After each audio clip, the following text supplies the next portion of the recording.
وسلم۔ معزز و محترم حاضرین، سامعین اور ناظرین، آج ہم انشاءاللہ سورۃ الصف سے لے کر سورۃ المدثر تک جو 14 صورتیں ہیں ان کے مضامین سمجھنے کی کوشش کریں گے۔ پہلی 6 صورتیں مدنی ہیں اور آخری 8 جو ہیں وہ مکی صورتیں ہیں۔ مدنی صورتوں کے موضوعات میں احکام شریعہ کا پہلو غالب ہوتا ہے، جبکہ مدنی صورتوں میں جو عقائد ہیں، ایمانیات ہیں، ان پر فوکس زیادہ ہوتا ہے۔ آج کی پہلی صورت مدنی صورت ہے، جیسے کل ذکر کیا تھا کہ یہ 10 مدنی صورتوں کا ایک گلدستہ ہے جو سورۃ الحدید سے لے کر آج کی یہ جو 6 صورتیں ہیں اس کا حصہ ہے، سورۃ التحریم تک چلتا ہے، اور اس میں مختصر ہے لیکن یعنی انداز اگر مجمل دیکھا جائے تو وہ مکی صورتوں والا ہے، لیکن ہیں یہ مدنی صورتیں اور اس میں احکام ہیں۔ اور پھر ان صورتوں میں جو مدنی صورتیں ہیں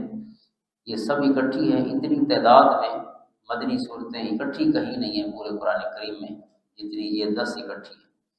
اس کے علاوہ جہاں بھی مدنی صورتیں ہیں وہ 10 سے کم ہیں۔ یہ اکٹھی 10 جو ہے یہ 28واں پارہ اور شروع ہوتی ہیں جو 27واں پارہ ہے اس کی آخری صورت سے۔ پہلی صورت صف ہے، اور صف کا لفظ جس کو ہم بھی صف ہی کہتے ہیں اسی کے لیے ہی بولا گیا ہے، ان اللہ یحب الذین یقاتلون فی سبیلہ صفا کانہم بنیان مرصوص۔ اس سورہ مبارکہ میں جو غالب موضوع ہے وہ جہاد کا ہے،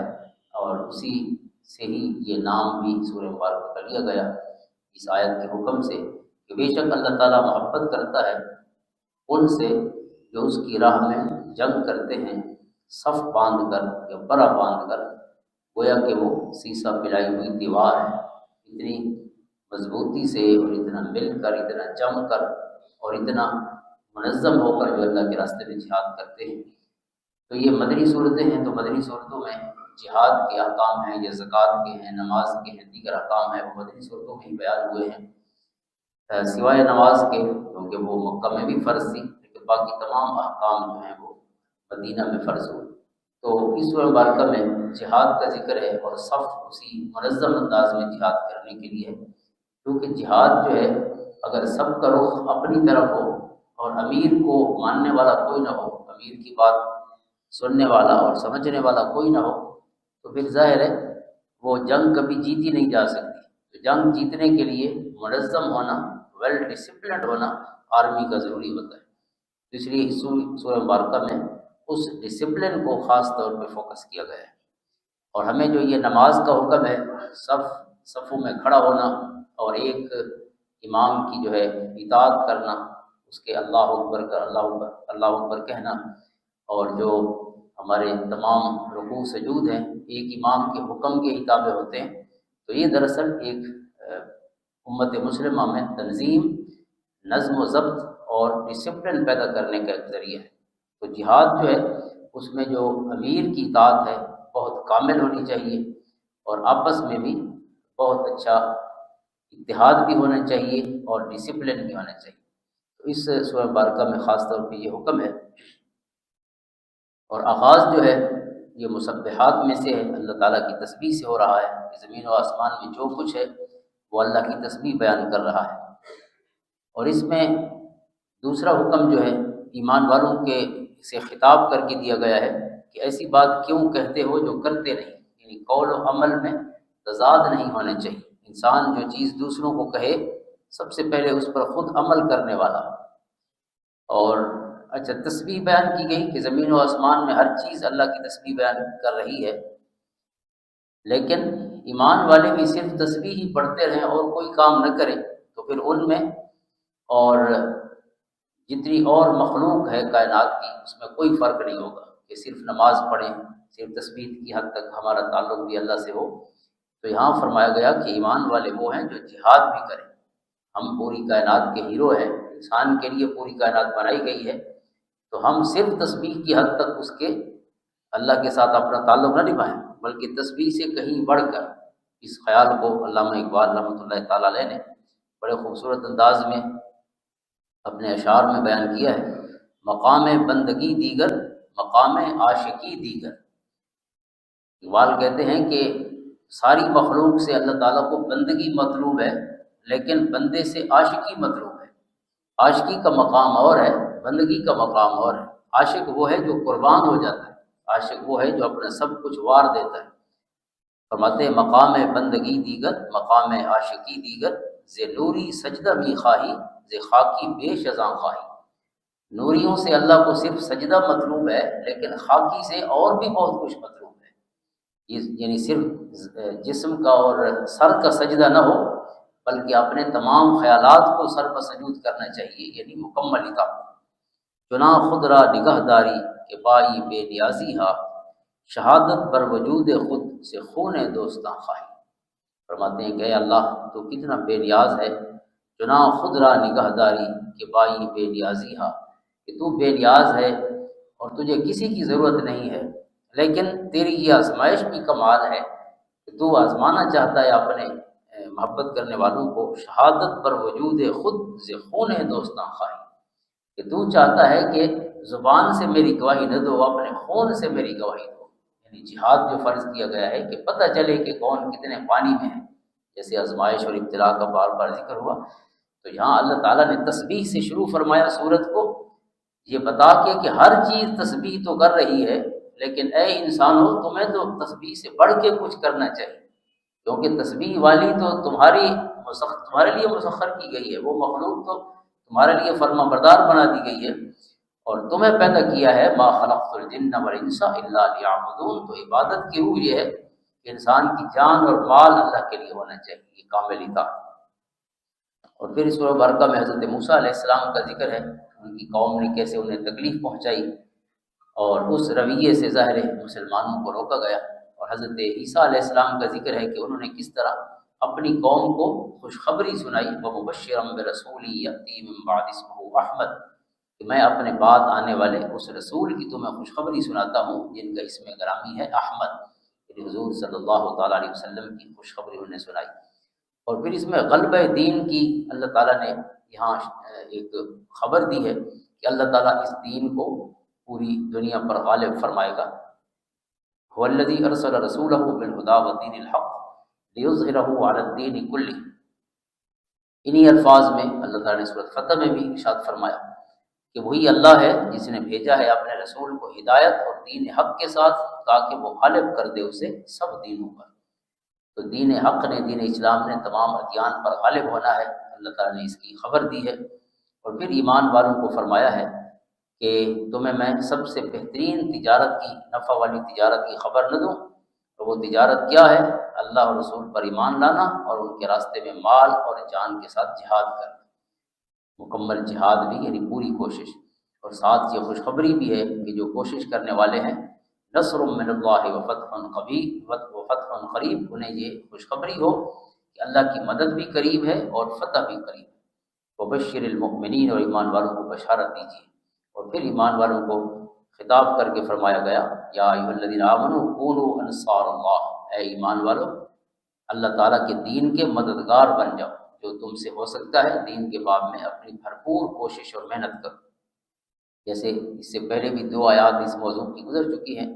ان تنصروا اللہ ینصرکم، سورۃ محمد صلی اللہ علیہ وسلم نے فرمایا اگر تم دین کی مدد کرو گے تو اللہ تمہاری مدد فرمائے۔ تو اللہ تعالیٰ کی مدد کے باب میں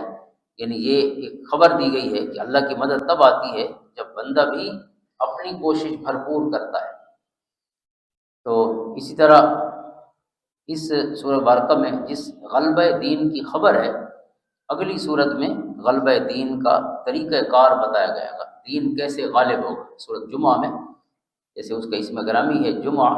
جمعے کے دوسرے رکوع میں جمعہ کی فرضیت کا حکم ہے، اور یہ حکم ہے کہ جیسے ہی اذان ہو جمعہ کے لیے تو تیزی سے اللہ کے ذکر کی طرف جانا چاہیے۔ اللہ کا ذکر، اللہ کی یاد ہے، اس کی تعلیمات ہیں۔ تو طریقہ کار کیا ہوگا، یہ اگلی سورت جمعہ بھی اللہ تعالیٰ کی تسبیح کے ذکر سے ہی شروع ہو رہی ہے، اور دوسری آیت سے اللہ تعالیٰ نے اس غلبہ دین کا جو فریم ورک ہے اس کو بیان فرمایا کہ اللہ تعالیٰ نے پیارے رسول صلی اللہ علیہ وسلم کو تمہاری طرف مبعوث فرمایا، جو 4 ان کے فرائض منصبی ہیں تلاوت آیات فرماتے ہیں، قرآن کریم سناتے ہیں، پڑھاتے ہیں اپنے غلاموں کو، ان کے قلوب کا، دلوں کا تزکیہ فرماتے ہیں، انہیں کتاب کا علم دیتے ہیں اور حکمت اور وزڈم کا علم دیتے ہیں، تعلیم کتاب اور تعلیم حکمت، یہ چار فرائض نبوی ہیں جو اللہ تعالیٰ نے بیان فرمائے۔ اب یہ چار جو مبارک فرائض ہیں، یہ غلبہ دین کی طرف عملی قدم ہے۔ آپ نے اس طریقے سے وہ مرد اور وہ جماعت تیار فرمائی ان چار مبارک یعنی فرائض کے ذریعے، قرآن کی تلاوت فرما کر، ان کے دلوں کا تزکیہ فرما کر، انہیں قرآن سکھا کر، انہیں حکمت اور وزڈم بتا کر، ان چار طریقوں سے آپ نے تربیت فرمائی اپنی اس صحابہ کی جماعت کی۔ تو گویا غلبہ دین کے لیے جو جماعت تیار کرنی ہے، اس جماعت کے جو تربیتی نصاب ہے وہ یہ چیزیں ہیں، قرآن، پھر تزکیہ نفس، اور تیسری چیز پھر قرآن، پہلے قرآن کا پڑھنا ہے، پھر قرآن کا سمجھنا ہے، اور پھر وزڈم اور دانائی جو اللہ کے رسول صلی اللہ علیہ وسلم کی مبارک احادیث ہیں۔ یہ چار جو ہیں گویا یہ بنیادی چیزیں ہیں جس سے وہ بندے تیار ہوں گے جن بندوں کے ذریعے دین غالب ہوگا۔ لہٰذا یہ بندے جب تیار ہو جائے، حضور صلی اللہ علیہ وسلم نے تیار فرمائے، اب آئندہ یہ کیسے بندوں کی تیاری کا سلسلہ، مردان کار کی جو تربیت ہے کیسے چلے گی، اس کے لیے جمعہ فرض ہوا ہے۔ تو جمعے کے دن کیا ہوتا ہے، یہی چار کام خطیب کا فرض ہے کہ اس نے قرآن بھی سنانا ہے لوگوں کو، اور تزکیہ نفس کے لیے جو دلوں کی پاکیزگی اور صفائی ہے اس کے لیے بھی اللہ کے احکام، حضور صلی اللہ علیہ وسلم کی حدیث پہنچانی ہے کہ ہم اپنے من کو کیسے پاک کریں گناہوں سے، رذائل سے، حسد، بغض، کینے سے،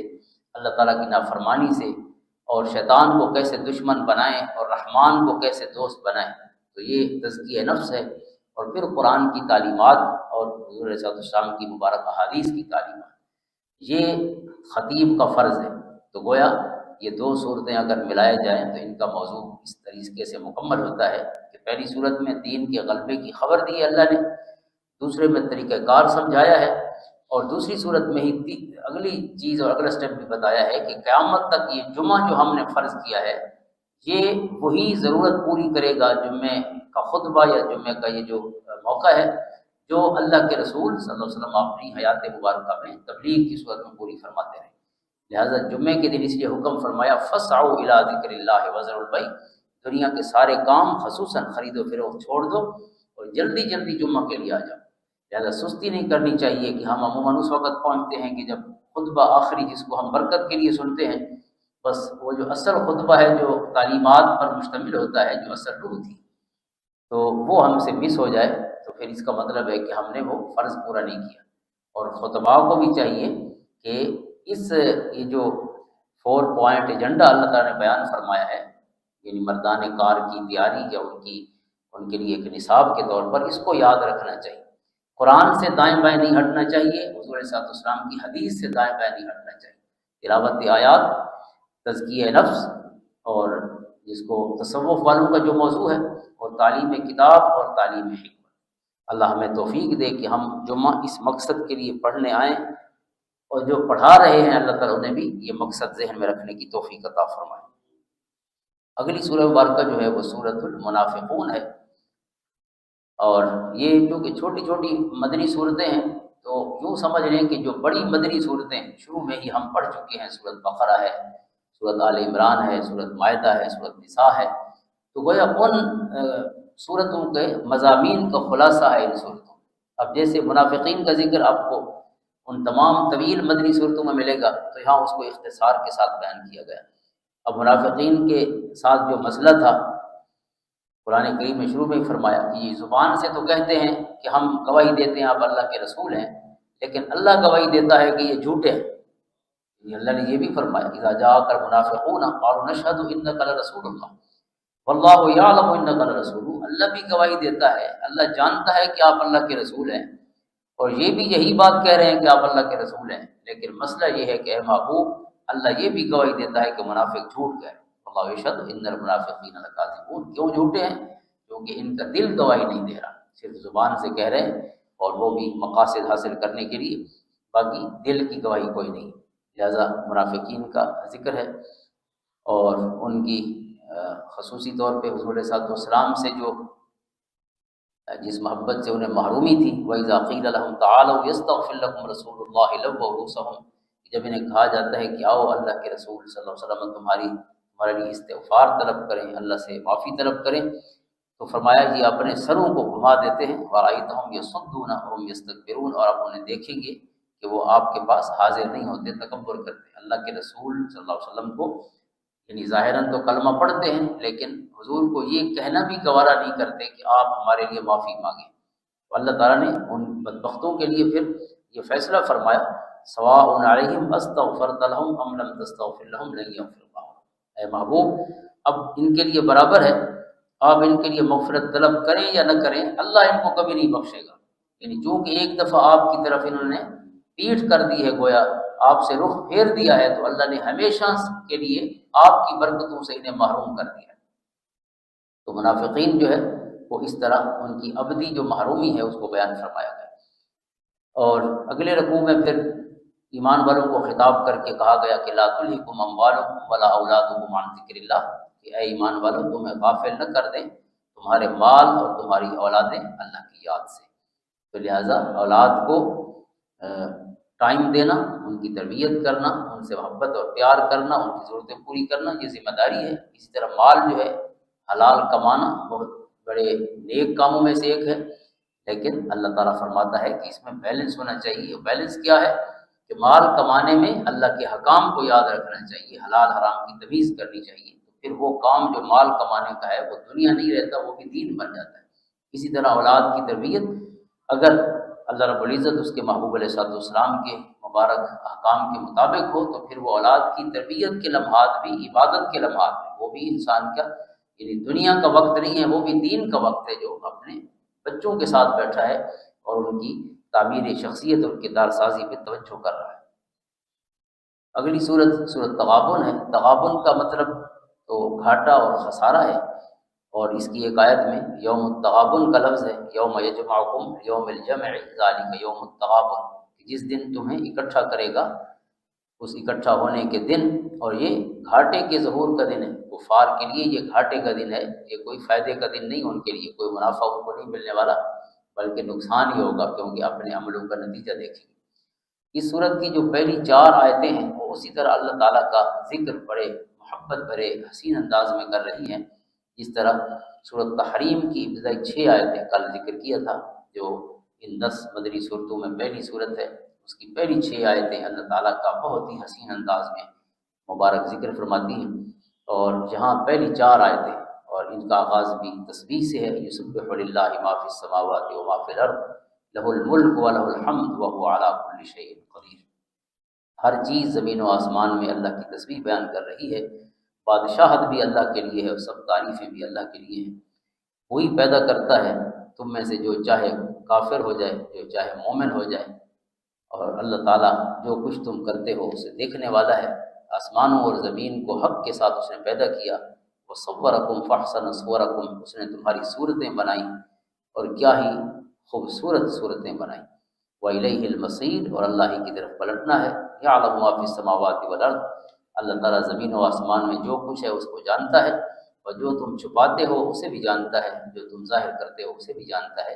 اور وہ دلوں کے بھید جاننے والا ہے۔ یہ مبارک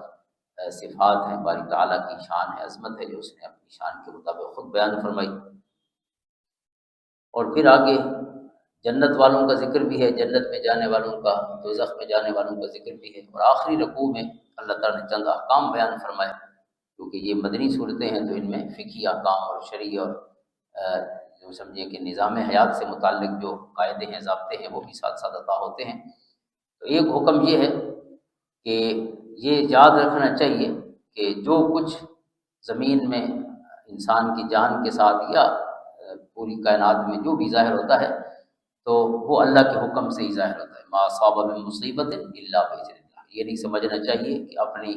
مرضی سے کائنات چل رہی ہے، اللہ کے حکم سے ہی وقوع پذیر ہو رہی ہے جو چیز بھی ہے۔ تو پہلی چیز ہے کہ ہر تکلیف مصیبت اللہ کی طرف سے ہے، لہذا جب اللہ کی طرف سے سمجھیں گے تو پھر ان لمحات میں بھی ایک سکون اور تسلی اور اطمینان ہوگا کہ جی اللہ کے حکم سے ہے تو وہ کرم فرمائے گا، اسی کے حضور ہی حاضر ہوتے ہیں، اسی سے دعا مانگتے ہیں، جس نے تکلیف دی ہے وہی کرم فرمائے گا، اسے دور بھی فرمائے گا۔ دوسری چیز ہے اطاعت کامل، اطیعوا اللہ واطیعوا الرسول کا حکم ہے، اور تیسرا حکم ہے توکل علی اللہ وعلی اللہ فلیتوکل المؤمنون، ایمان والے ہوں اور ان کا بھروسہ اللہ کی ذات پہ نہ ہو تو پھر انہیں کیسے کلمہ پڑھا ہے؟ کلمے کا تقاضا یہ ہے جو توحید عملی ہے کہ انسان اپنی ہر کیفیت میں اپنی حاضری اللہ کی بارگاہ میں پیش کرے اور اس کی ذات پر مکمل بھروسہ کرے۔ اور اگلا حکم ہے بیویوں اور بچوں کے حوالے سے، ان من ازواجکم واولادکم عدوا لکم فاحذروا، جیسے پچھلی سورہ مبارکہ میں ہے کہ تمہاری بیویاں، تمہاری اولاد یہ تمہارے دشمن بن جاتے ہیں بعض اوقات، یعنی ان کی یہ ایسی محبت کہ جو آپ کو دین سے دور کر دے، تو گویا پھر یہ اولاد بھی اور یہ بیویاں بھی آپ کی دشمن ہو گئی۔ وَإِن تَعْفُوا وَتَصْفَحُوا وَتَغْفِرُوا فَإِنَّ اللَّهَ غَفُورٌ رَحِيمٌ، اگر تم عفو درگزر سے کام لو اور بخش دو تو بلا شبہ اللہ تعالیٰ غفور الرحیم ہے۔ اور اس میں فرمایا کہ انما اموالکم واولادکم فتنہ، تمہارے مال تمہاری اولاد بڑی آزمائش ہے، یعنی امتحان ہے تمہارے لیے۔ تو امتحان میں دونوں آپشن ہوتے ہیں، بندہ کامیاب بھی ہو سکتا ہے، ناکام بھی ہو سکتا ہے۔ یعنی یہ نہیں کہا کہ بیویاں بری ہیں یا اولاد بری ہے،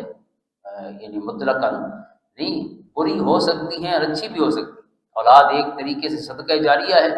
بیویاں ایک طریقے سے آنکھوں کی ٹھنڈک ہے، اللہ نے جو دعا تعلیم فرمائی۔ لہٰذا اگر امتحان جس طرح ہوتا ہے کہ آپ نے پیپر ٹھیک دیا ہے تو کامیاب ہیں، ٹھیک نہیں دیا تو ناکام ہیں، تو یہ آپ کے لیے امتحان ہے، ٹیسٹ کیس ہے کہ آپ ان کے ساتھ اپنا تعلق کیسے نبھاتے ہیں۔ اور پھر اس صورت کے آخر میں بھی اور پچھلی صورت منافقین کے آخر میں بھی حکم ہے اللہ کے راستے میں ایسا خرچ کرنے کا، انفاق کا۔ ان تقرضوا اللہ قرضا حسنا یضاعف لکم ویغفر لکم،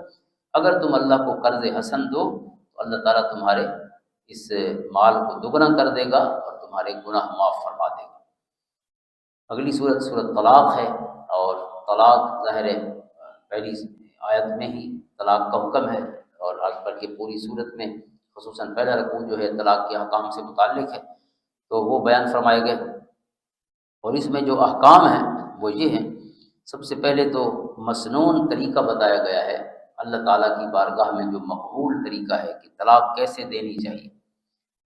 یہ ابغض الحلال ہے، اللہ تعالیٰ کی بارگاہ میں جو چیزیں جائز تو ہیں لیکن بہت ہی ناپسندیدہ ہے، طلاق ان میں سے ہے۔ لیکن اگر یہ کرنی بھی ہے تو پھر بھی اسلام نے کوئی طریقہ بتایا ہے کہ کیسے کرنی چاہیے۔ اب ہماری ایک بدقسمتی یہ ہے کہ ہمیں اب تک طلاق دینا ہی نہیں آیا کہ کیسے دینی ہے، اتنا اہم فیصلہ زندگی کا، اور اس کو ہم بس ایسے لمحات میں اسپونٹینیسلی جیسے غصہ آیا فلیرا ہوئے اور ہم نے فوراً بیوی کو فارغ کر دی۔ حالانکہ یہ پہلی آیت کہتی ہے کہ پہلی شرط یہ ہے فَطَلِّقُوهُنَّ لِعِدَّتِهِنَّ، کہ جب بھی آپ طلاق دیں تو پہلے یہ دیکھیں کہ وہ پاک حالت میں ہے یا اپنے ان خاص ایام کی حالت میں، ماہواری کے ایام ہیں یا وہ پاک حالت میں، تو فرمایا پاک حالت میں ہی طلاق دو۔ اور پھر پاک حالت بھی ہو کہ جس میں ابھی میاں بیوی ملے نہ ہوں، بیوی جب پاک ہوئی ہو اپنے ان مخصوص ایام سے، اس کو طہر کہتے ہیں جو پاکیزگی کے ایام ہیں، اس طہر میں میاں بیوی آپس میں اس جو ازدواجی تعلق ہے وہ قائم نہ کیا ہو تب طلاق دے۔ اب دیکھیں یہ شرطیں کیوں لگائی گئی ہیں، تاکہ انسان اپنے آپ کو تھوڑا شعور میں لائے کہ میں کیا کرنے لگا ہوں، اور جب وہ اتنا بھی سوچے گا کہ کیا وقت صحیح ہے یا نہیں، طلاق دے سکتا ہوں یا نہیں دے سکتا، یا کیسے دینی ہے، اتنی سوچ کا بھی اگر خود کو وقت دے گا تو اسے طلاق کی ضرورت ہی نہیں پڑے گی۔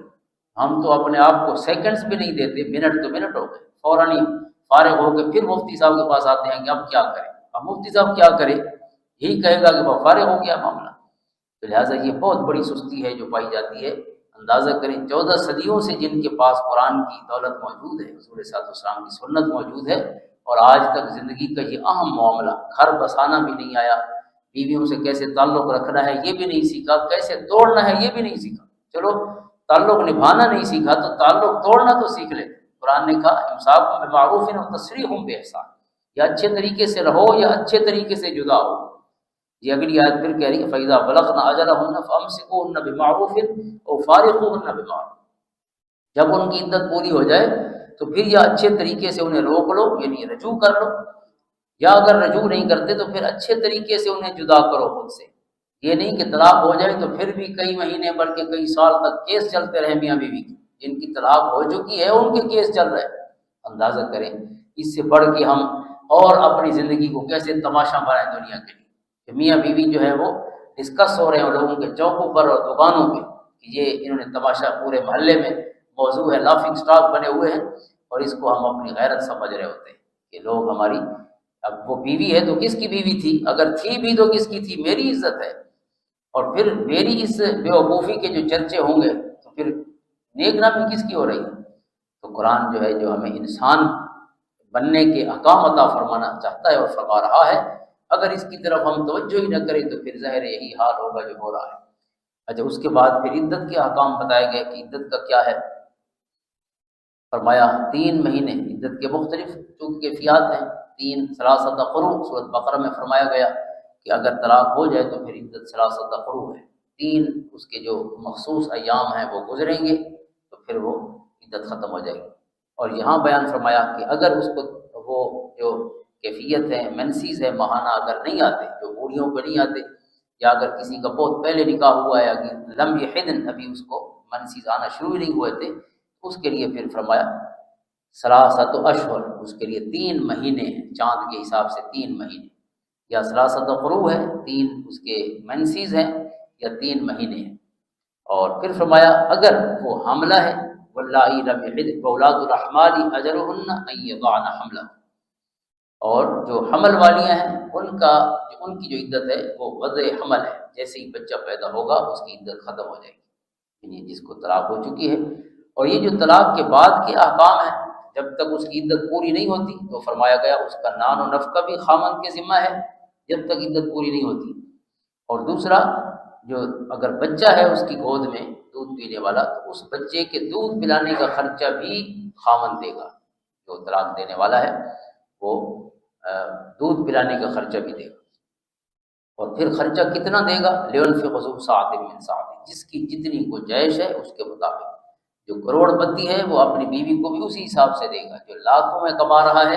وہ اسی حساب سے دے گا، جو سینکڑوں ہزاروں میں کماتا ہے وہ اسی حساب سے دے گا۔ یہ نہیں کہ آپ کہیں سب کے لیے 10,000 منتھلی مقرر کریں، نہیں، 10,000 جو خود 10 لاکھ مہینے میں لگاتا ہے تو بیوی کو 10,000 کیوں دے گا؟ وہ اسی حساب سے دے گا جیسے اس کا لائف سٹینڈرڈ ہے، جس معیار کا وہ ہے۔ تو یہ سب احکام جو ہے کتنی وضاحت سے بیان فرمائے گئے۔ اور آخری رکوع میں پھر اللہ کی طرف سے جو عذاب ہے منکرین کے لیے اس کا ذکر بھی ہے، اور پھر خود حضور علیہ الصلوۃ والسلام اور قرآن کریم کا ذکر ہے، جن کے ذریعے اللہ تعالیٰ ایمان والوں کو ظلمات سے نکال کر نور کی طرف لے آتا ہے۔ قد انزل اللہ علیکم ذکرا، ہم نے آپ کی طرف، اللہ نے آپ کی طرف وہ ذکر نازل کیا، اور ایک ایسا رسول کہ جو اللہ کی آیتیں تلاوت فرماتا ہے، لِيُخْرِجَ الَّذِينَ آمَنُوا وَعَمِلُوا الصَّالِحَاتِ مِنَ الظُّلُمَاتِ إِلَى النُّورِ، تاکہ ایمان والوں کو، عمل صالح کرنے والوں کو اندھیروں سے نکال کر نور کی طرف لے آئے۔ اللہ تعالیٰ ہمیں اس نور کے فیض سے سینے مربر کرنے کی توفیق عطا فرمائے، تاکہ سمجھیں بھی اور اس کے بعد عمل بھی کریں۔ آخری صورت جو آج کی مدنی صورت ہے، یہ صورت تحریم ہے، اور اس کے شروع میں سورۃ تحریم میں حضور علیہ الصلوۃ والسلام سے خطاب ہے۔ حضور علیہ الصلوۃ والسلام نے حضرت عائشہ صدیقہ رضی اللہ تعالیٰ عنہ، حضرت حفصہ رضی اللہ تعالیٰ عنہ، جو حضور کی 2 ازواج مطہرات ہیں، ان کی رضا جوئی کی خاطر آپ نے شہد کھانے سے، حضور علیہ الصلوۃ والسلام نے گویا اپنے لیے شہد کھانا چھوڑ دیا کہ شہد نہیں کھاؤں گا۔ وہ خاص واقعہ ہے ذرا تفصیلی، تو اللہ تعالیٰ نے آپ کو منع فرمایا کہ اس شہد کو کھاتے رہیے۔ لِمَ تُحَرِّمُ مَا أَحَلَّ اللَّهُ لَكَ، گویا یہ کسی محبت والے نے تو اس کا یہ مفہوم اس انداز میں لیا ہے کہ اے محبوب، ہم نے شہد پھر بنائی کس کے لیے؟ اگر آپ نہیں کھاتے تو پھر بنائی کس کے لیے؟ یا ایھا النبی لِمَ تُحَرِّمُ مَا أَحَلَّ اللَّهُ لَكَ۔ تو ابتدائی آیات اس سے متعلق ہیں، اس واقعے سے متعلق ہے۔ پھر ایمان والوں سے خطاب ہے۔ پچھلی 2 صورتوں میں جو پہلے یعنی ذکر کیا ہے، اولاد کو آزمائش کہا گیا ہے اور بیویوں کو بھی آزمائش کہا گیا ہے، اور اس سورہ مبارکہ جو اس سے پہلے ہے یعنی سورۃ طلاق ہے، اس میں اولاد کی ساتھ ایک ذکر ہے کہ اگر بچے ہیں تو بچوں کو کس طرح ہم نے اپنی توجہ دینی ہے یا خرچہ دینا ہے، اگر طلاق بھی ہو گئی ہے پھر بھی بچے مرد کی ذمہ داری کہے گئے ہیں۔ اور اس سورہ مبارکہ میں ایمان والوں کو خطاب کر کے خاص طور پہ قوا انفسکم واہلیکم نارا کا حکم دیا گیا ہے کہ بچے جو ہیں آپ کی بنیادی ذمہ داری ہے، اپنے آپ کو بھی آگ سے بچائیے اور اپنی اہل و عیال کو بھی آگ سے بچائیے۔ تو آگ سے کب بچیں گے؟ جب آپ اسلامی احکام کے مطابق گھر میں جئیں گے۔ جب آپ کو پتہ ہی نہ ہو، طلاق دینا ہی نہ آیا ہو، تو آپ کو اور رہنا کیا ہے؟ تو لہٰذا یہ بنیادی احکام ہے، قرآن اس پہ اسٹریس کر رہا ہے کہ یہ سیکھنے چاہیے۔ اور سیکنڈ رکوع ہے، دوسرا رکوع ہے اس صورت کا، اس میں یہ آخری یا ایھا الذین آمنوا ہے مصحفی ترتیب میں، یا ایھا الذین آمنوا توبوا الی اللہ توبۃ نصوحا۔ اس کے بعد اگلے دو پاروں میں 29ویں اور 30ویں پارے میں یا ایھا الذین آمنوا کا خطاب نہیں ہے، یہ آخری خطاب ہے، 89 کا آیا ہے، یعنی 89 دفعہ یا ایھا الذین آمنوا کا خطاب قرآن کریم میں ہوا ہے۔ اس میں یہ آخری ہے، اے ایمان والو اللہ کی جناب میں سچے دل سے توبہ کرو، توبوا الی اللہ توبۃ نصوحا، اللہ ہمیں توفیق عطا فرمائے سچی توبہ کی۔ اور پھر چونکہ حضور علیہ الصلوۃ والسلام کی ازواج مطہرات کا ذکر ہے، تو ایک طرح کا سورۃ طلاق اور سورۃ تحریم میں گویا خواتین جو ہیں وہ موضوع ہے، تو اس موضوع کو مزید مکمل فرمایا گیا کہ خواتین جو ہے وہ یہ نہ سمجھیں کہ اگر انہیں کوئی نسبت حاصل ہو گئی ہے کسی سے، تو اب وہ عمل کے باب میں کسی بھی حوالے سے انہیں خاص رعایت حاصل ہے، ایسا نہیں ہے۔ جس کو نسبت خاص حاصل ہوگی اس کا تو جو ذمہ داری کا پہلو ہے وہ زیادہ ہو جاتا ہے۔ تو اس میں فرمایا گیا، دو عورتوں کی پہلے مثال دی گئی ہے، حضرت نوح علیہ السلام کی گھر والی، حضرت لوط علیہ السلام کی گھر والی۔ فرمایا دونوں کانتا تحت عبدین من عبادنا الصالحین، نیک میرے اللہ کے نیک بندوں کے گھر میں تھی، ان کے حرم میں تھی، دو نبیوں کی بیویاں تھیں، لیکن فخانتاہما، انہوں نے نبیوں کا راستہ چھوڑ دیا، ان سے خیانت کی، فلم یغنیا عنہما من اللہ شیئا، پھر کوئی چیز انہیں اللہ کے عذاب سے بچا نہیں سکی، کوئی چیز انہیں فائدہ نہیں دے سکی۔ آپ اندازہ کریں کہ نبی کی صحبت حاصل ہو اور پھر بھی بندہ محروم ہو جائے، تو اللہ تعالیٰ یہ فرما رہا ہے کہ صرف صحبت کافی نہیں ہے، صحبت والے کا نور اور عمل بھی حاصل کرنا چاہیے۔ پھر اگلی مثال دی ہے اللہ نے، ایک فرعون کی بیوی ہے، وضرب اللہ مثلا للذین آمنوا امرأۃ فرعون، ایمان والوں کو ہم مثال دیتے ہیں کس کی؟ کہ فرعون کی بیوی۔ اب فرعون سے برا تو کوئی نہیں تھا، اس کے حرم میں رہنے والی بھی اللہ کی بارگاہ میں اس انداز میں اس نے وقت گزارا فرعون کے پاس رہ کر بھی کہ وہ اللہ کی محبوب بندی بن گئی، حضرت آسیہ علیہ السلام۔ یہ کہاں فرعون کا گھر اور کہاں اللہ کا یہ کرم اس پر۔ تو اس لیے اپنا عمل ہی انسان کو یا بچا سکتا ہے اور یا اسے ادروائز تباہ بھی کر سکتا ہے۔ تو لہٰذا صرف صحبت ہی کافی نہیں ہے، صحبت کا کوئی نور بھی حاصل کرنا چاہیے۔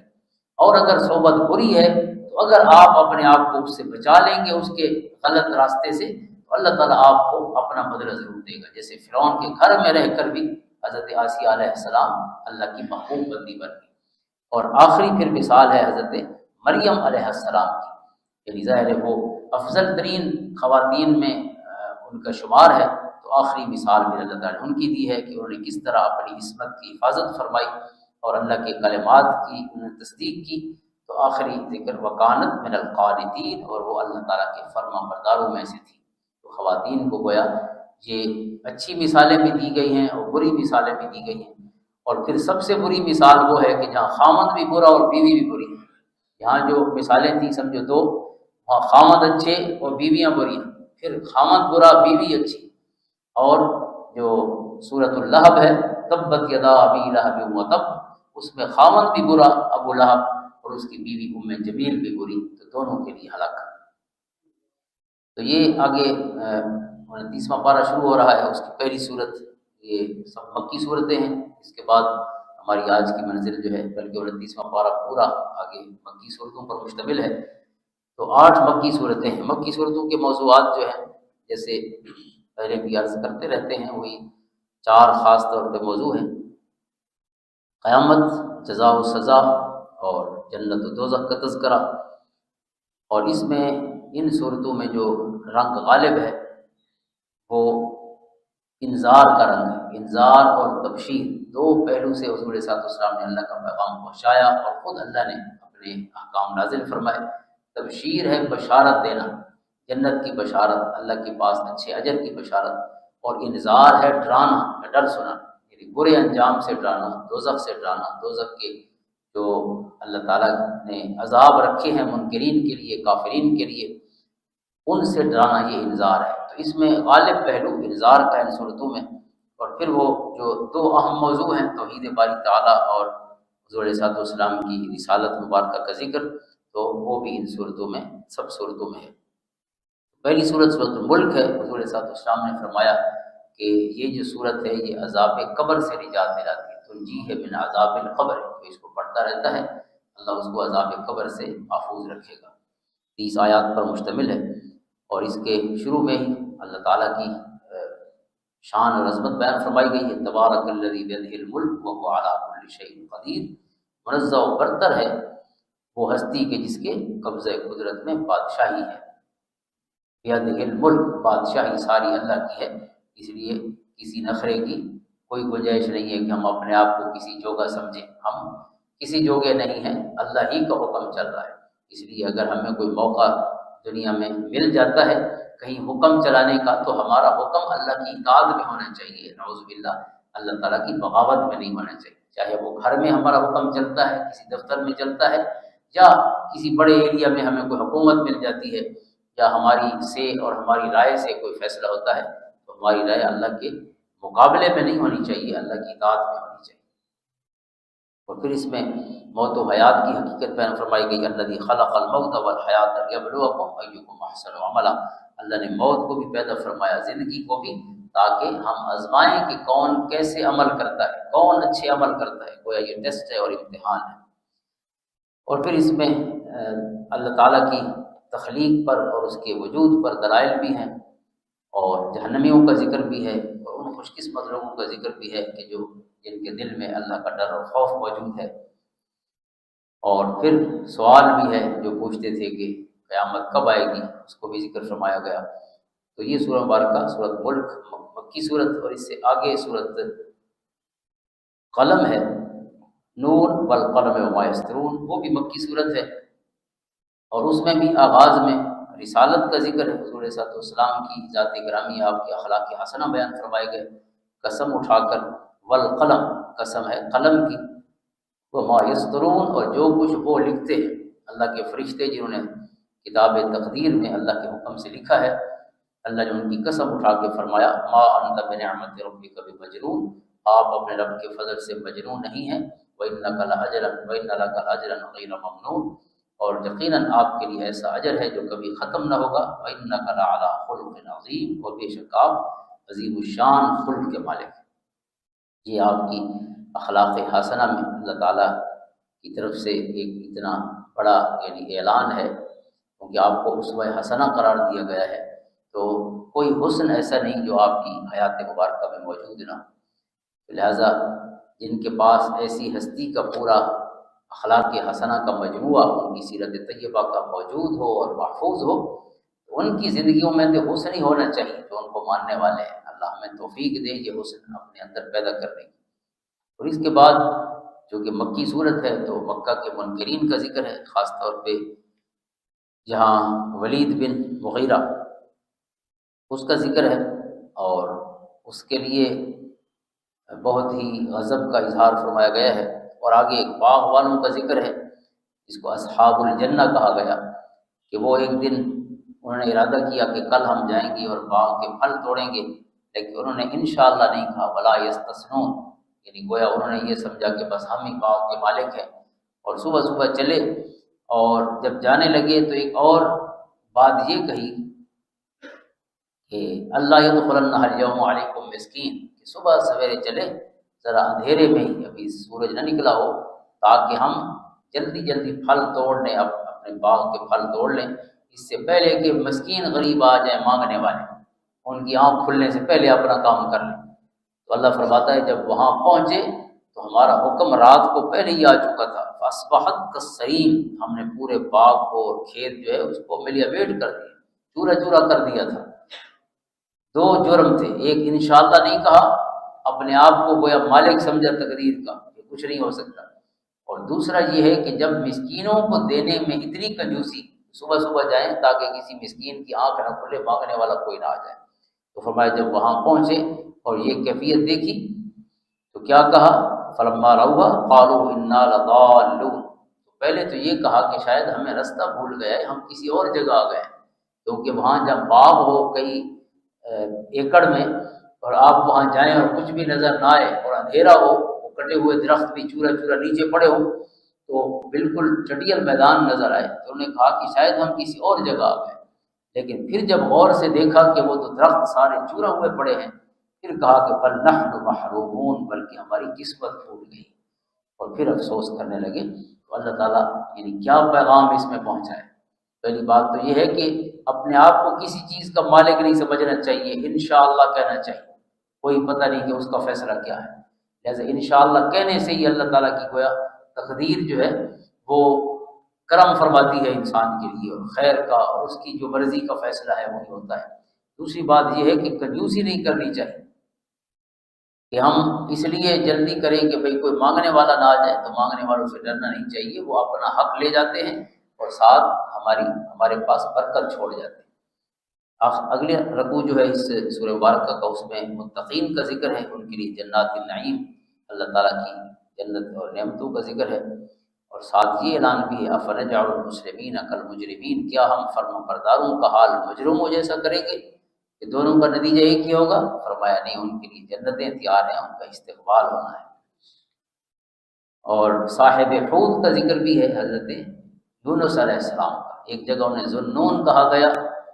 اور یہاں انہیں صاحب حوت کہا گیا۔ حوت مچھلی کو کہتے ہیں، مچھلی والا، یعنی نام نہیں لیا، انہیں مچھلی والا کہا ہے۔ اور حضور کو حکم ہے فاصبر لحکم ربک، بس انتظار فرمائیے اپنے رب کے حکم کا، یعنی آپ کو صبر کی تلقین بھی فرمائی جا رہی ہے۔ اور اگلی صورت سورۃ حاقہ، صورت واقعہ سے ملتی جلتی ہے، یعنی یہ ابتدائی آیات ہیں، اذا وقعت الواقعہ،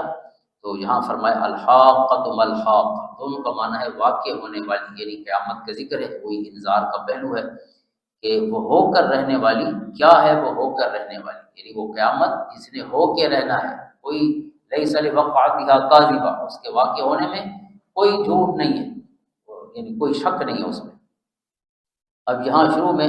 قوم سمود اور قوم عاد کی تباہی کا ذکر ہے، خصوصاً جو قوم عاد پر اللہ تعالیٰ کی طرف سے تیز آندھی مسلط رہی، 7 راتیں اور 8 دن مسلسل تیز آندھی چلتی رہی۔ فَتَرَى الْقَوْمَ فِيهَا سَرْعَىٰ كَأَنَّهُمْ أَعْجَازُ نَخْلٍ خَاوِيَةٍ، تو دیکھتا قوم عاد کو ان دنوں کے وہ گرے پڑے ہیں، گویا کہ وہ مونڈ ہیں کھوکھلی کھجوروں کے، جیسے کھجور کاٹ دی گئی ہو اور اس کا تنا نیچے جو مونڈ ہے وہ بچا ہوا ہو، فرمایا اس طرح آپ کو نظر آتے ان کے وجود جو پڑے ہوئے تھے۔ ان کی تباہی کا ذکر ہے، پھر آل فرعون پر جو اللہ کا عذاب آیا اس کا ذکر ہے، پھر قیامت کے دن اصحاب یمین اور اصحاب شمال کا ذکر ہے، جنہیں دائیں ہاتھ میں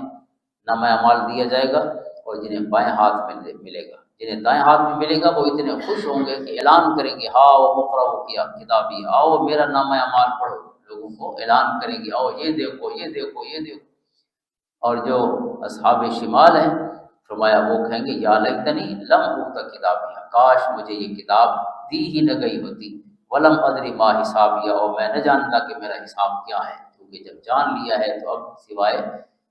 اس آزمائش اور عذاب کے اس میں کچھ نہیں۔ اگلے رکوع میں اللہ تعالیٰ نے قسمیں اٹھائیں اور قسمیں اٹھا کر اپنے پیارے حبیب علیہ الصلوۃ والسلام کی رسالت کا اعلان فرمایا، انہ لقول رسول کریم وما هو بقول شاعر قلیلا ما تؤمنون ولا بقول کاہن قلیلا ما تذکرون تنزیل من رب العالمین۔ کیونکہ کفار کہتے تھے کہ نعوذ باللہ آپ شاعر ہیں یا کاہن ہیں، تو اللہ تعالیٰ نے اس کا جواب دیا کہ آپ شاعر بھی نہیں اور کاہن بھی نہیں، بلکہ آپ عزت والے رسول ہیں، اور یہ جو کتاب ہے یہ اللہ تعالیٰ کی طرف سے نازل شدہ ہے۔ آخری آیت ہے فسبح بسم ربک العظیم، آپ تسبیح کیا کریں اپنے رب کی جو عظمت والا ہے۔ اگلی سورت معارج ہے، معارج سیڑھیاں، معراج کی جمع ہے، آسمان کو کہا گیا من اللہ ذی المعارج۔ تو سوال ہے سأل سائل بعذاب واقع، یعنی قیامت کا ذکر ہے، جیسے پہلے عرض کیا ہے کہ انذار غالب ہے سب صورتوں میں، قیامت اور قیامت کے عذاب کا ذکر، اور کفار کو ڈرایا گیا ہے اس برے نتیجے سے۔ مطالبہ کیا ہے ایک سائل نے ایسے عذاب کا جو ہو کر رہے گا،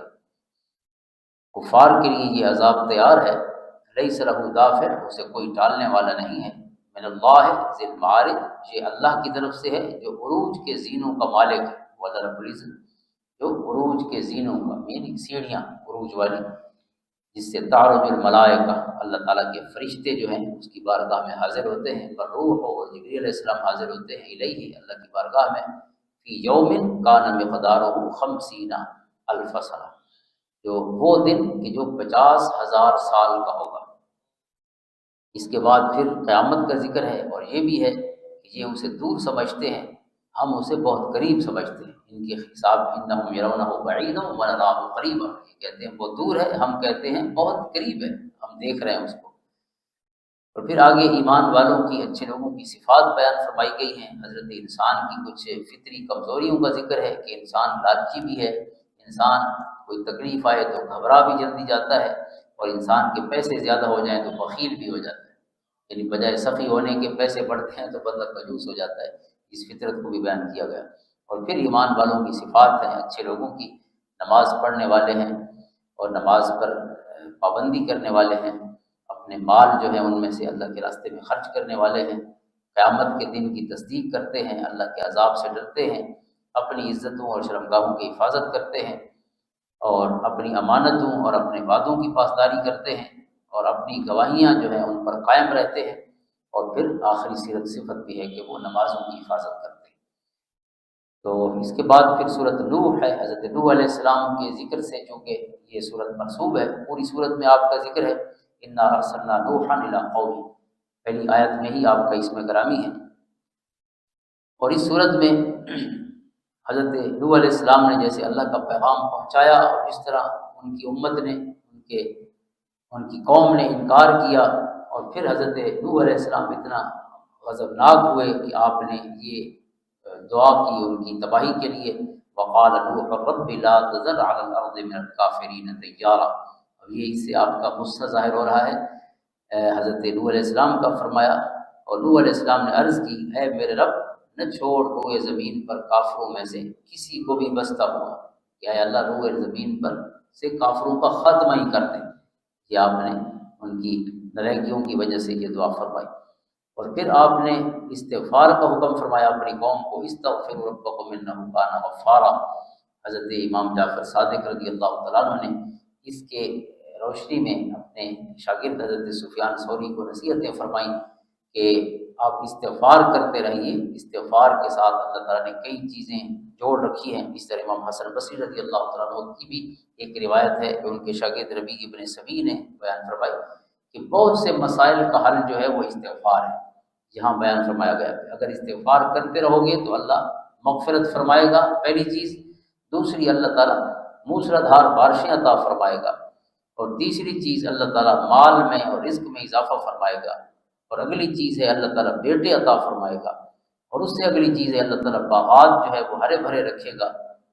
تو اور نہریں یا دریا جو ہیں اللہ تعالیٰ وہ جاری رکھے گا، یعنی پانی پر وقت ملے گا، بارشیں بھی پر وقت ہوں گی۔ لیکن کس چیز کے ساتھ؟ استغفر ربکم، اللہ سے گناہوں کی معافی مانگتے رہو۔ گناہ ہی ہیں جو اللہ کی ساری رحمتوں کا گویا راستہ روک کے کھڑے ہوتے ہیں، تو جب گناہ ہٹ جاتے ہیں استغفار کے ذریعے،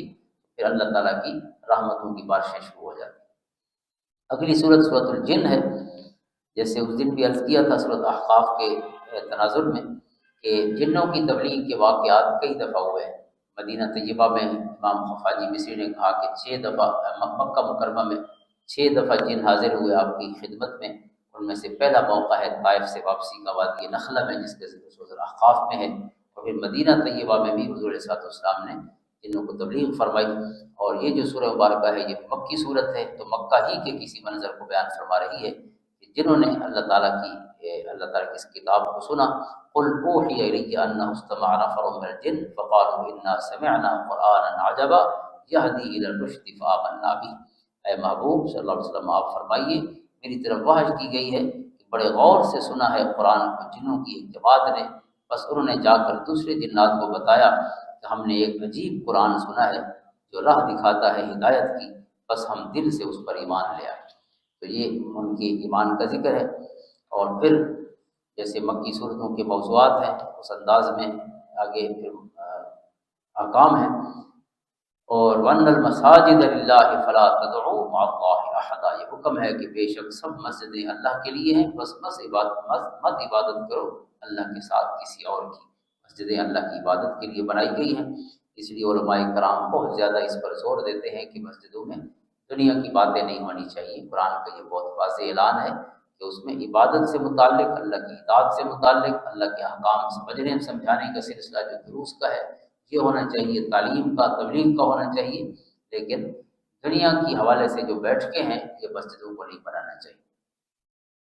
اور آگے ذکر ہے کہ عالم الغیب اللہ کی ذات ہے، لیکن اللہ تعالیٰ اپنے رسولوں میں سے جس کو پسند فرماتا ہے اسے غیب کا علم عطا فرماتا ہے۔ عالم الغیب فلا یظہر علی غیبہ احدا الا من ارتضی بالرسول، کیونکہ یہ جتنی خبریں ہیں غیب کی ہم تک کس نے پہنچائی ہیں؟ ہمارے پیارے رسول صلی اللہ علیہ وسلم نے پہنچائی ہے۔ پورا قرآن بھی غیب ہے،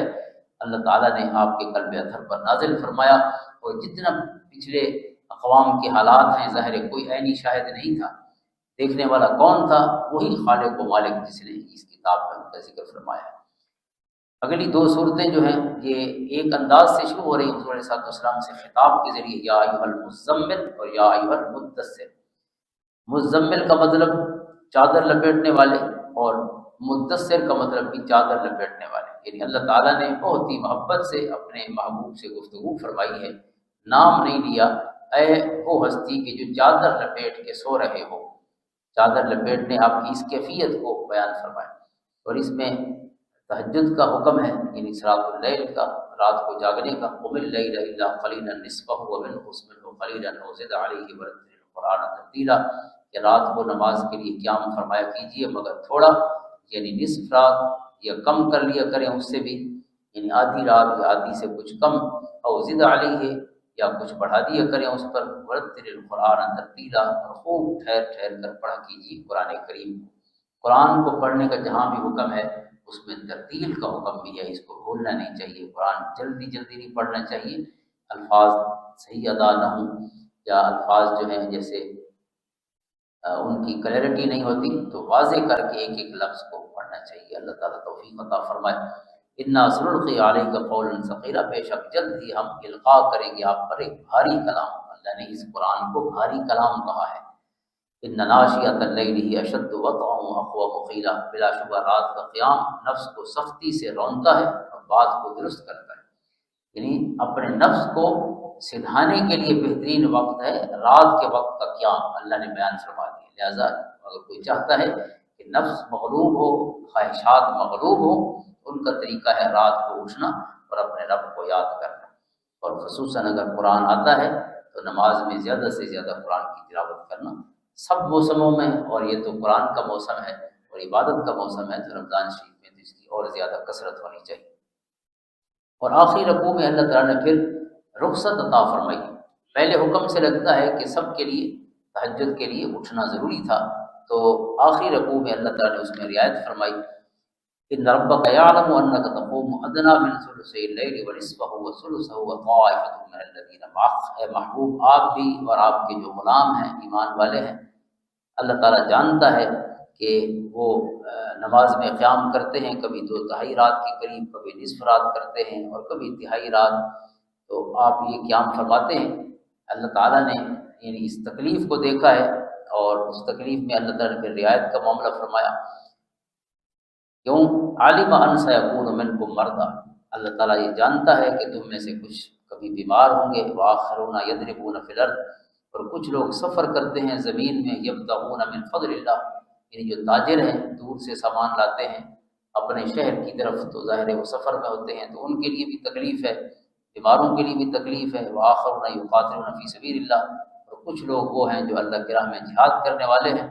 لہٰذا اللہ نے یہ آسانی فرمائی ہے۔ فقرؤوا ما تیسر منہ، تو جتنا قرآن آسانی سے پڑھ سکتے ہو پڑھ لیا کرو۔ اللہ تعالیٰ نے اس کی فرضیت جو ہے رات کو قیام کی اس کو ختم فرما دی۔ اور آخری حکم ہے پھر نماز کا، زکوٰۃ کا، اللہ کو قرض دینے کا، یعنی اللہ کے راستے میں پیسہ خرچ کرنے کا، اور اس کے لیے فرمایا وما تقدموا لانفسکم من خیر تجدوہ عند اللہ، کہ جو بھی تم خیر آگے بھیجو گے اسے اللہ کے پاس دیکھو گے، وہ خیر و اعظم اجرا، یہی بہتر ہے اور اس کا اجر بھی بہت زیادہ ہے۔ اگلی صورت آج کی ہماری آخری صورت ہے، صورت مدثر، اس میں حضور علیہ السلام کو تبلیغ کا حکم فرمایا گیا ہے۔ قم یا ایھا المدثر قم فانذر وربک فکبر وثیابک فطہر، اے چادر لپیٹنے والے اٹھیے اور لوگوں کو ڈرائیے اور اپنے پروردگار کی بڑائی بیان کیجیے اور اپنے لباس کو پاک رکھیے، اور والرجز فہجر، اور بتوں سے دور رہیے، ولا تمنن تستکثر، اور کسی پر احسان نہ کیجیے زیادہ لینے کی نیت سے، ولربک فاصبر، اور اپنے رب کی رضا کے لیے صبر کیجیے۔ یعنی لوگوں سے کوئی امید نہ رکھیے، لا تمنن تستکثر، یعنی کبھی بھی کوئی احسان کرتے ہوئے یہ مت ذہن میں لاؤ کہ یہ بندہ بھی میرے کام آئے گا یا مجھے فائدہ دے گا۔ جب بھی احسان کرو صرف اس سے امید رکھو جو کائنات کو دینے والا ہے، بندے سے کوئی امید نہ رکھو، امید بندوں کے رب سے ہونی چاہیے۔ اس سے آگے پھر اس جو کفار تھے پھر ان کا ذکر ہے، ان کی نالیکیوں کا اور ان کے انکار کا، اور انکار کے جو مختلف انہوں نے الفاظ کہے اس کو بیان فرمایا گیا ہے کہ یہ نعوذ باللہ ان ھذا الا قول بشر، یہ اللہ کا کلام نہیں، یہ ایک بشر کا کلام ہے، ان ھذا الا سحر یؤثر، نعوذ باللہ یہ جادو والا کلام ہے، جیسے سورۃ قلم میں بھی فرمایا ان ھذا الا اساطیر الاولین، کہ وہ کہتے ہیں کہ یہ پیچھے لوگوں کی کہانیاں ہیں، نعوذ باللہ اس میں اور کیا ہے قرآن میں، تو ان کی یہ ساری جو باتیں تھی کفر والی ان کو بیان کیا گیا، اور پھر ان کو جو قیامت ہے وہ بتایا گیا کہ نتیجہ کیا ہونے والا ہے، کہ قیامت کے دن نیک لوگ جو ہیں وہ پوچھیں گے، جنت والے پوچھیں گے جہنمیوں سے، ما سلککم فی سقر، کس چیز نے تمہیں دوزخ میں ڈالا ہے، تو وہ سب کہیں گے کہ ہم نماز نہیں پڑھتے تھے، ہم مسکینوں کو کھانا نہیں کھلاتے تھے، اور ہم جو ہرزہ سرئی کرنے والے، گپے مارنے والے تھے، اللہ کے کلام کو مزاح سمجھنے والے تھے، ہم نے ان کی طرح مذاق سمجھا، وَكُنَّا نُكَذِّبُ بِيَوْمِ الدِّينِ، اور ہم جھٹلایا کرتے تھے روز جزا کو، کہ کوئی نعوذ باللہ قیامت نہیں ہے، حتیٰ اتانا الیقین، یہاں تک کہ ہمیں موت نے آ لیا، اور آج یہ نتیجہ ہے جو دیکھ رہے ہیں۔ تو اس لیے انہیں خبردار کیا گیا کہ یہ نتیجہ کسی اور محلے والے نہیں دیکھنا، تم نہیں دیکھنا ہے، اور یہ لمحہ آنے والا ہے۔ تو اس طرح جہنمیوں کا ذکر ہے، اور حضور علیہ الصلوۃ والسلام کو اس سورہ مبارکہ میں یہ ابتدائی صورتوں میں سے ہے، آقا کریم علیہ الصلوۃ والسلام کو جو نظام الہی ہے اس کے قیام کا وہ حکم فرمایا گیا ہے، قم فانذر کے ساتھ، کہ اللہ نے جو آپ کو نظام حیات عطا فرمایا ہے اس کے مطابق اپنی زندگی کو بھی ڈھالیے اور اپنے غلاموں کو بھی اس انداز میں زندگی گزارنے کا حکم فرمائیے۔ اور آخری الفاظ ہیں کلا انہ تذکرہ، ہاں یہ قرآن تو نصیحت ہے، فمن شاء ذکرہ، پر جس کا جی چاہے نصیحت حاصل کرے۔ ظاہر ہے کسی کو پکڑ کے تو ہم نہیں عمل کروا سکتے، لیکن حق واضح کر دیا گیا، وما یذکرون الا ان یشاء اللہ، اور فرمایا اور وہ نصیحت قبول نہیں کریں گے بجز اس کے کہ اللہ تعالیٰ چاہے، اللہ کے فضل سے ہی یہ توفیق ہو سکتی ہے۔ وہ اہل التقوی و اہل المغفرہ، وہی اس قابل ہے کہ اس سے ڈرا جائے اور وہی بخشنے کے لائق ہے۔ اللہ تعالیٰ ہمیں بھی مغفرت بھی فرمائے، گناہوں سے نجات عطا فرمائے، اور تقوی کی دولت سے نوازے۔ آمین۔ اللہم صلی علی محمد وعلی آلہ